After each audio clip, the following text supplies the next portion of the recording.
Above. Brian Claypool joins us. Brian, he's on the show all the time as a legal analyst, he's the criminal defense attorney, but not today. He's on because he had to evacuate. Are you in that area, Pasadena, generally, Brian? Where are you? Yeah, hey, Connell. Yeah, I live up near the Rose Bowl, just what Okay. you're talking about, the iconic football stadium. I live up on the hill overlooking the Rose Bowl and coming home last night after coaching a basketball game.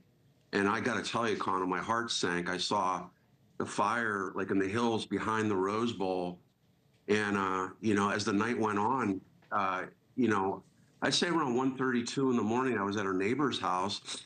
And Connell, the fire at 2 in the morning looked like it was shifting to the east, right? Cities to the east. So I went to bed for a couple hours, and all of a sudden, police cars, fire trucks right out in front of the house, yelling to everybody to get out because apparently the wind shifted overnight, just like what Geraldo was talking about, randomness.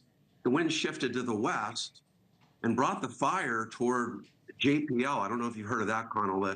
The Jet Propulsion Lab is one of the iconic space, research institutes in our country. And then the fire was right near JPL, which is like about a mile from my house. I live up in this area called the Linda Vista neighborhood. Right. And that's what prompted our entire neighborhood to be evacuated. And, like Geraldo was saying with his son, you can't prepare. I don't care what anybody says.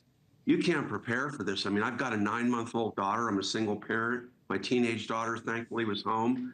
I'm knocking on the nanny's door at 5:15 or 5 a.m. Like, let's get the the bag ready for the baby. I'm literally in a sweatshirt and sweatpants, and I didn't grab anything. My daughter grabbed some pictures, but I just got my wallet, my contact lenses, and that's it. Out the door, man. How's the And then house? Do you know?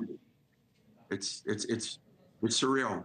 How's the house now? Do you know? Do you not I don't know? know. You don't know. We have no idea, Connell. But I will tell you that this is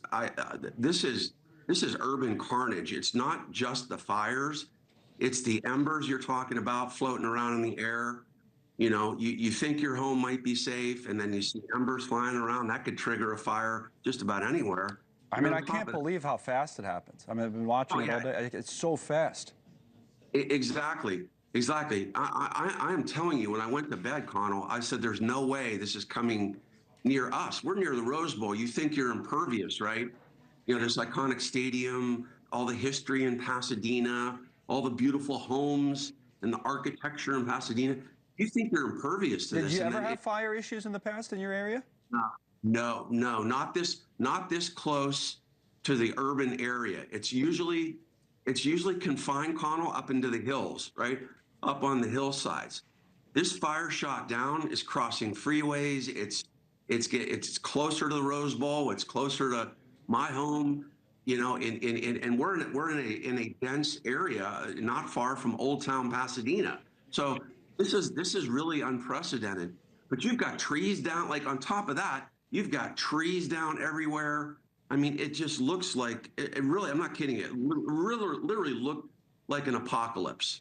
Not kidding you. I mean, a lot of people have used that word, and it's not an exaggeration, not from these pictures. No. You look from above as they zoom in through the ridge, and you see the fire burning, and then you go down another block, and it's untouched, at least for the moment. And then, to our point, it moves so quickly that then that block goes up in flames. It's one to the other, and it's just one quick movement. Now, Nancy was saying, Nancy Liu, that in that area, which is where you live, generally speaking, I think she wasn't very far, that the wind died down a little bit this afternoon, finally, because that was the issue, right? But, Brian, when you were, what was the wind like in the middle of the night when you guys had to take off?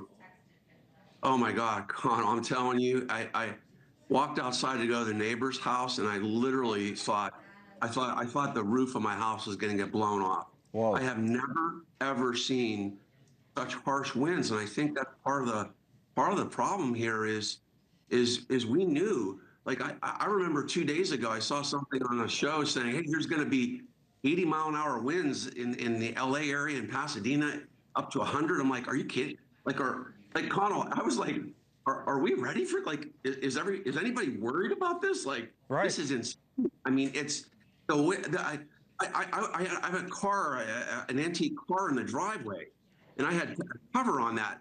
Connell, I had bricks on the cover of the car and the wind was blowing the bricks right off. I mean, Wow. it this is not a fair fight for people living in LA County. What I mean by that, it's like going to a street fight and you get sucker punched from the right, you get sucker punched from the left, you get hit behind the head.